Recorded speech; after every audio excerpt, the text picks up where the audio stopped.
రోజుకి ఎంత పతనం అవుతున్నారో అంటే దీన్ని బట్టి చూస్తే అర్థమవుతా ఉంది ఏంటంటే వాళ్ళకి ఎంత బలహీనమైపోతున్నారో పొలిటికల్గా. ఇక అసలు గెలవం అనేది ఎప్పుడో మొన్న కూడా గెలిచి వచ్చింది ఏం లేదు కదా. మొన్న ఎలక్షన్లో కూడా ఎట్లా గెలిచారో అడ్డదారిలో. ఎందుకంటే చంద్రబాబు అంటేనే అడ్డదారి రాజకీయం అనేది అందరికీ తెలిసిన విషయమే. అట్లాంటిది వీళ్ళు ఒకటి ఇక అసలు ఇప్పుడు జగన్మోహన్ రెడ్డి గారు సబ్జెక్టు మీద మాట్లాడుతున్నారు. మావిగాని తీసుకొచ్చారు ప్రతిపాదన. మీరు లక్షల కోట్లు తీసుకుపోయి అమరావతి భూముల్లో పోసే బదులు ఇదిగో మంచి రాజధాని తొందరలోనే ఓ 10,000 కోట్లు 20,000 కోట్లు ఖర్చు పెడితే ఒక మంచి రాజధాని మనకు వస్తుంది. ఇది మంచి ఆలోచన, మీరు చూడండి. ప్రజలు బాగుండాలంటూ 60 లక్షల మంది జనాలు ఉన్నారు. అదేవిధంగా మంచి కారిడారు, అక్కడిని పోర్ట్ నుంచి ఇక్కడ గుంటూరు వరకు కూడా మంచి రైల్వే స్టేషన్లు ఉన్నాయి, బస్ స్టాండ్లు ఉన్నాయి, అలాగే ఎన్హెచ్ రోడ్డు ఉంది. ఇన్ని సౌకర్యాలు ఉన్నటువంటి తీరం ఉంది, సముద్ర తీరం ఉంది. ఉన్నటువంటి ఈ ప్రాంతం తొందరగా డెవలప్ అవుతుందని చెప్పి సలహా చెప్తే ఆ విషయం తప్ప, అది తప్ప అన్ని విషయాలు మాట్లాడేస్తూ ఉన్నారు. ఏదేదో ఇష్టం వచ్చినట్టు మాట్లాడుతున్నారు. ఇక ఈ కొడుకు ఎట్లాంటి వాడో అందరికీ తెలిసినటువంటి విషయమే.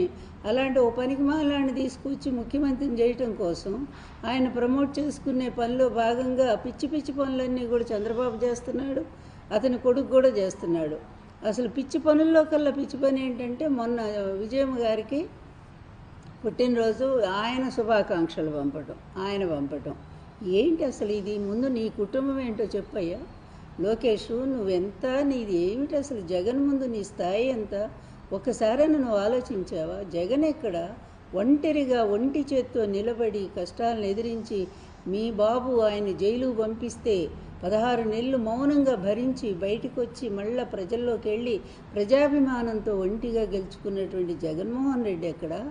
ఈవీఎంల సాయంతో మరి అడ్డదారిలో గెలిచినటువంటి నువ్వే ఇక్కడ. ఓడిపోయిన వాళ్ళ క్రిందే లెక్క, అసలు మీ ప్రభుత్వం క్రింద లెక్కే రాదు నిజంగా ప్రజాస్వామ్యబద్ధంగా చూస్తే. అట్లాంటి నువ్వేదో పెద్ద రాజకీయం చేస్తున్నట్టు. జగన్ గారి కుటుంబం మీకు ఎందుకయ్యా బాబు? నీ కుటుంబం సంగతి చెప్పండి ముందు. మీ కుటుంబ పరిస్థితి ఏమిటి అసలు? మీ మేనత్తల్ని ఎప్పుడైనా నువ్వు చూసావా సరిగా? నాకు తెలిసి ఎప్పుడు మీ అమ్మకి మీ నాన్నకి పెళ్ళైన కొత్తలో వాళ్ళు ఒక్కసారి ఇంటికి వచ్చినట్టు గుర్తు. అది మీ తాత మీ అమ్మమ్మ కూడా, అమ్మమ్మ కాదు నాయనమ్మ, వాళ్ళు ఒక్కసారి వచ్చినట్టు గుర్తు నాకు. అంతకు మించి నేను ఏనాడు కూడా వాళ్ళని చూడలా. మరి సొంత కుటుంబం పేదవాళ్ళని చెప్పి, వాళ్ళది పూరిళ్ళని చెప్పి, మరి అదేవిధంగా 2 ఎకరాలు అతి పేదవాళ్ళని చెప్పి వాళ్ళని దూరంగా పెట్టినటువంటిది మీ అమ్మ. ఎందుకంటే మీ నాన్నకన్న తల్లిదండ్రులు అలాగే తోడబుట్టిన వాళ్ళని చూడటానికి కూడా అతను దొంగచాటుకి వెళ్ళేవాడు. మీకు తెలుసా లోకేష్? నీకేమి తెలియదు, నేను చెప్తా విను మీ చరిత్ర అంతా కూడా. ఆయన మినిస్టర్గా ఉన్నప్పుడే పెళ్ళైపోయిన తర్వాత దొంగచాటుగా వాళ్ళని చూడటానికి వెళ్ళేవాడంటే నువ్వు అర్థం చేసుకో. అంటే మీ అమ్మ ఎంత కంట్రోల్ పెట్టిందో ఆ కుటుంబం అంటే వాళ్ళకి, మీ అమ్మకి ఎంత రోతో ఎంత అసహ్యమో ఇంకా చాలా ఉన్నాయి చెప్పాలంటే కూడా. అసలు అట్లా ఆ కుటుంబాన్ని ఒక్కసారి కూడా భోజనానికైనా పిలిచిందా మీ అమ్మ? ఏ రోజు పిలవలా. అదేవిధంగా వాళ్ళ ఆడపడుచులకి ఎప్పుడైనా సరే గౌరవ మర్యాదలు చేశారా? చేయలా. అట్లాంటి మీరెళ్ళి జగన్ ఫ్యామిలీకును వాళ్ళకి విశేష చెప్పడం ఏంటయ్యా? నువ్వు ఏదో అన్నట్టుగా గురివిందగించి దాన్ని నలుపెరగదన్నట్టుగా మీ క్రింద ఇన్ని పెట్టుకోని విషయాలు నువ్వు వచ్చి పెద్ద ఏదో ఆ ఫ్యామిలీని ఉద్ధరిస్తున్నట్టు, వాళ్ళకేదో జగన్ గారు వాళ్ళ అమ్మని ప్రేమించినట్టు, వాళ్ళ చెల్లిని ప్రేమించినట్టు, మీరేదో తెగ ఇరగబడిపోయి మీ నాన్న మీ అమ్మ మీ కుటుంబాన్ని తెగ ప్రేమించినట్టు. ఎందుకయ్యే బిల్డప్లన్నీ కూడా? ఎవరిని మోసం చేయాలని జనాలకి తెలియదు అనుకున్నారా? అసలు అన్నిటినీ మించి మీ కుటుంబంలో గొడవలు తెలియదా? ఎంత భయంకరంగా అత్తాగోడలది అనుకున్నారో తెలియదా? మీ భార్యాభర్తలది అనుకున్న విషయం తెలియదా? అధికారం కోసం ఇప్పటికీ మీ నాన్నని, మీ అమ్మ, నువ్వు, మరి మీ భార్య ముగ్గురు కలిసి ఎంత సతాయిస్తున్నారో లోకానికి తెలియదు అనుకున్నారా? మరి ఇన్ని పెట్టుకొని నువ్వేంటయ్యా పోయి ఆమెకి చెప్పేదేంటి? నువ్వెవడు వస్తువులు చెప్పడానికి? ఆమెకి నీకు సంబంధం ఏంటి? ఎప్పుడన్నా చెప్పావా ఇంతకుముందు? ఆమెనే కదా, ఆమె పాత్రనే కదా ఇష్టం వచ్చినట్టు మాట్లాడావు నువ్వు. ఎంత భయంకరంగా మీ ఐటీడీపీలో ఆమె క్యారెక్టర్ అసాసినేట్ చేయలేదా? ఇదే షర్మిల క్యారెక్టర్ అసాసినేట్ చేయలేదా? దిక్కుమాలినటువంటి ఈ చెల్లెళ్ళు వీళ్ళంతా కూడా ఈ విధంగా వ్యవహరిస్తూ ఉంటే ఈ నిజంగా ఒక రాజకీయాలకి కుటుంబాలకు కూడా మచ్చే వీళ్ళు. అంత అమ్ముడు పోతే పోండి, కానీ ఈ విధంగా సొంత కుటుంబాన్ని బజార్ని వేసుకునే ఒక దౌర్భాగ్య పరిస్థితి షర్మిల చేస్తూ ఉంది. ఆవిడకి ఒత్తాసుగా మీరు నిలబడ్డారు. ఆ కుటుంబాన్ని చీల్చింది మీ నాన్న, అందరికీ తెలిసినటువంటి విషయమే. కానీ ఎదుటి కుటుంబాలను చీల్చి మీరేదో సాధిస్తారనుకుంటే ప్రజల్లో మీరు మరింతగా పలచనైపోతున్నారనే విషయం అందరూ, అది మీకు తెలియట్లా, మీకు తెలియదు కూడా. ఎందుకంటే మీ ఇది ఉంది కదా, మీ మీడియా ఉంది కదా, మీ పచ్చ మీడియా, మీ కళ్ళకు గుడ్డలు కప్పేసి పూర్తిగా గంతలు కట్టేసి అదిగో జనాలు మిమ్మల్ని అంత మెచ్చుకుంటున్నారు ఇంత మెచ్చుకుంటున్నారని ఈ మీడియా చూపించడం వల్ల మీరు గుడ్డి వాళ్ళలాగా ప్రవర్తిస్తూ ఉన్నారు. విజయమ్మ గారికి మీకు సంబంధం ఏంటి? షర్మిలకు మీకు సంబంధం ఏంటి? రాజకీయంగా షర్మిలాను విడదీశారు. మీ పలుకుబడితో కాంగ్రెస్లోనూ మీ నాన్నే ఉంటాడు, ఇటు బీజేపీలో మీ నాన్నే ఉంటాడు, కమ్యూనిస్టుల్లో మీ నాన్నే ఉంటాడు. ఎందుకంటే ఆయన ఒక సిగ్గుమాలిన రాజకీయం కనుక, ఆయనకి ఏ రాజకీయం ఇంకేమి విలువలే లేనటువంటి వ్యక్తి కనుక అన్ని పార్టీలతో సంబంధం పెట్టుకుంటాడు. ఒకవైపు పార్లమెంట్లో బిల్లు వ్యతిరేకంగా మహిళలకు వస్తే మీ ఆడవాళ్ళు, మీ ఎమ్మెల్యేలు ఎమ్మెల్సీలంతా పోయి రేవంత్ రెడ్డిని కలుస్తారు.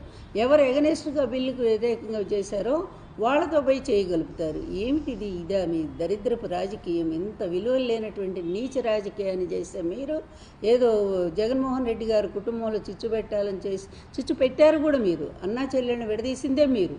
అట్లాంటి మీరు ఈరోజు విజయమ్మ గారికి పాపం శుభాకాంక్షలు చెప్తావు. పెద్ద లోకేష్, నువ్వు ఒక పెద్ద లీడర్వి, నువ్వు ఒక పెద్ద మేధావంతుడివి, నీకు అంత స్థాయి కూడా ఉందా? అసలు ఆ కుటుంబానికి శుభాకాంక్షలు చెప్పే స్థాయి కూడా నీకుందా? అలా చెప్పే బదులు ఒక్కసారి మీ మేనత్తలకి చూడు, ఒక్కసారి మీ అత్తలు ఎక్కడున్నారో చూడు, వాళ్ళ పిల్లలు ఎక్కడున్నారో చూడు, వాళ్ళని ఆదుకోవటానికి ప్రయత్నం చేయండి. సొంత బాబాయ్ కదా, ఆయనకి సీట్ ఇవ్వటానికి కూడా మీ నాన్న ఆ రోజుల్లో అసలు రానివ్వకుండా చేస్తే ఎన్టీఆర్ గారు పిలిచి సీటు ఇస్తే ఆయన పోట్లాడాడు కూడా. ఏంటి ఆయనకి ఎందుకు ఇస్తారు సీటు అని చెప్పి. అయినా సరే ఎన్టీఆర్ గారు చిన్నాళ్ళుడని చెప్పి అభిమానంతో సీటు ఇస్తే గెలిచి వచ్చాడు బ్రహ్మాండంగా. ఆ మాట ఆయన ఎన్నోసార్లు చెప్పాడు రామ్మూర్తి నాయుడు వేదికల మీద. మా అత్త మా మామ ఇద్దరు కలిసి నాకు న్యాయం చేశారు, అత్త అంటే నేను, అట్లా న్యాయం చేశారు, మాకు సీట్ ఇచ్చారని చెప్పి ఆయన గర్వంగా చెప్పుకున్నాడు. అట్లాంటి సొంత కుటుంబానికే ద్రోహం చేసుకునేటువంటి మీరు జగన్ కుటుంబాన్ని గురించి మాట్లాడతారా? ప్రతిరోజు ఇదేనా? గొడ్డలి ఏ గొడ్డలయ్యా? సిబిఐ చాలా స్పష్టంగా, సుప్రీంకోర్టు స్పష్టంగా జగన్మోహన్ రెడ్డికి ఆయన భార్యకి ఏ సంబంధం లేదంటే మీరు చేసే ఏదో పని ఏంటయ్యా? ప్రతిరోజు కూడా గొడ్డలి పార్టీ. ఇదే మీ బతుకులు పాడుగాను. ఇంత నీచ బతుకులు ఎందుకయ్యా? ఎందుకంటే ఏదన్నట్టు ఉన్న 4 రోజులు ఒక మంచి పేరుతో బతకాలి జగన్మోహన్ రెడ్డిలాగా. ఆయన కుటుంబ గౌరవం ఎక్కడ? నీ కుటుంబ గౌరవం ఎక్కడ? ఆ రోజుల్లో నేను ఒక్క మాట అడుగుతాను చంద్రబాబు నాయుడు, నువ్వు అడ్డదారిలో ఇక్కడ హైటెక్ సిటీ కట్టేటప్పుడు దాని ముందు ఉండేటువంటి ల్యాండ్స్ అన్నీ కూడా ఆక్యుపై చేశావు. డాగా వాళ్ళని నీ ఫ్రెండ్స్ అందరినీ కూడా తీసుకొచ్చి కొనిచ్చి మళ్ళీ వాళ్ళు కొన్న భూముల్ని మీ పేరుతో, మీ అమ్మ పేరుతో కూడా కొనిచ్చావు. 40 లక్షల రూపాయలు విలువైనట్టు ఆ రోజుల్లోనే 40 లక్షలు పెట్టి నువ్వు ఆ ల్యాండ్ మీ అమ్మ పేరుతో కొనిచ్చావు కదా. ఇచ్చి వెంటనే ఏం చేసావు నువ్వు? నిజంగా నీ కుటుంబం మీద ప్రేమ ఉంటే ఆ రోజుల్లో ఆ ల్యాండ్ మరి వదిలేయాలిగా. మీ తమ్ముడు, అప్పుడు మీ అమ్మ వాళ్ళంతా పేదవాళ్లే కదా. మీ నాన్న పాపం ఆ 2 ఎకరాల పొలంలోనే కదా కష్టపడి పనిచేసుకుంటా ఉన్నాడు. అంత ప్రేమ ఉన్నవాడు అయితే ఆ ల్యాండ్ వాళ్ళకు వదిలేసి ఉంటే వాళ్ళు బాగుపడి ఉండేవాళ్ళు కదా. మీ పాడు బుద్ధి చెప్తున్న కుటుంబం పట్ల మీ మొదటి నుంచి కూడా మీకు ఏమాత్రం కూడా ప్రేమాభిమానాలు లేనటువంటి మీరు ఈరోజు ఇతరుల మీద ప్రేమ చూపిస్తారా? విజయమ్మ గారి మీద ప్రేమ మీకు అంత పాపం పొంగుకొని వచ్చిందా? ఆ ల్యాండ్ ఏం చేసావు? నీ లోకేష్ పేరుతో రాయించుకున్నావు తిరిగి మీ అమ్మ దగ్గర నుంచి. ఇదే మీ ప్రేమ కుటుంబం పట్ల? ఇదేనా మీ కుటుంబానికి చేసే న్యాయం? ఎన్ని రోజులు వాళ్ళు ఎంత సఫర్ అయ్యారు, ఎంత బాధపడ్డారు. ఇంతెందుకు మీ నాన్న చనిపోతే పెద్ద కొడుకుగా నువ్వు కదా తలకొరివి పెట్టాలా? మరి నువ్వెందుకు పెట్టలేదు? తమ్ముడి చేత ఎందుకు పెట్టించావు? ఏనాడైనా సరే నువ్వు శ్రాద్ధ కర్మలు కానీ ఇంటికి వాళ్ళకు సంబంధించినటువంటి వ్యవహారాలు ఏదైనా సరే కొడుకుగా నీ బాధ్యతను నెరవేర్చావా? ఎప్పుడు లేదు. ఈ మధ్య చెప్తున్నావు కొత్త మాట ఒకటి, మావిడ అక్కడ ప్రతి పండగకి వెళ్దామంది, ఇదేదో ఎవరు వెళ్ళనట్టుగా సంక్రాంతి వస్తే ప్రతి కుటుంబం కూడా వాళ్ళ సొంత కుటుంబాలకు వెళ్ళిపోతారు. ఇదేదో మీరే కొత్తగా కనిపెట్టినట్టు అన్ని వేషాలే, అన్ని డ్రామాలే, అన్ని నాటకాలే, అన్ని అబద్ధాలే. మీ బతుకంతా ఇంతేనా? మీ వాళ్ళని మీరు చూసుకోలేరు. ఎందుకు? పక్కనే నేనున్నానుగా. మీ తాతను బతికించుకున్నదాన్ని, మీ తాతని ఎలక్షన్లో తిప్పుకొని బ్రహ్మాండంగా 258 సీట్లు గెలిపించిన దాంట్లో భాగస్వామ్యం అయిన దాన్ని నేనున్నాను కదా. నీకు అమ్మమ్మనవుతాను కదా నేను. మరి నాకు ఏ రోజైనా ఒక్కరోజైనా సరే శుభాకాంక్షలు నాకు చెప్పావా? నా పుట్టినరోజు అసలు ఎప్పుడో నీకు తెలుసా? ఏ ఒక్కసారైనా సరే వచ్చి అమ్మమ్మ ఎట్లున్నావని చెప్పి నన్ను ఏమైనా మాట్లాడించావా నువ్వు? అట్లానే మీకు డబ్బున్న వాళ్ళు తప్ప లేదు. రాజకీయంగా వాళ్ళు ఎదుర్కోలేనటువంటి పరిస్థితుల్లో మీరు దిగజారే విధానం ఈరోజు విజయమ్మ గారి శుభాకాంక్షలు చెప్పడం ద్వారానే అర్థమవుతూ ఉంది. అందువల్ల ఏంటంటే ఇది ప్రజలు ఏమంటున్నారో ఒక్కసారి బయటికి వెళ్ళి వినండి. ఉమ్మేస్తూ ఉన్నారు మీ మీద. ఇంత నీచంగా దిగజారాలా? ఇలా కుటుంబాల్లో చిచ్చు పెట్టడం ఏంటి? ఇటు ఎన్టీఆర్ కుటుంబంలో చిచ్చు పెట్టావు, ఆయన కడుపులో మంటను రగిల్చారు, ఆయన కొడుకుల్ని ఆయనకు కాకుండా దూరం చేశాడు మీ బాబు. మీ బాబు ఎంత నీచ చరిత్రో, ఎంత దుర్మార్గుడు, ఆయన గురించి చెప్పాలంటే రోజులు కూడా చాలు నిజంగా. అందుకే పెద్ద పుస్తకమే రాశాను ఆయన మీద నేను. అట్లాంటి వాడు మీ తాతను బ్రతికుండగానే చంపేసినటువంటి వ్యక్తి కదా మీది. మీ అమ్మ కూడా అందులో భాగస్వామే కదా. మరి సొంత తండ్రికి అంత అన్యాయం జరుగుతుంటే సరే కనీసం అండగా నిలబడిందా మీ అమ్మ? పోనీ ఆ రోజు నువ్వు చిన్నాడు అనుకుందాము.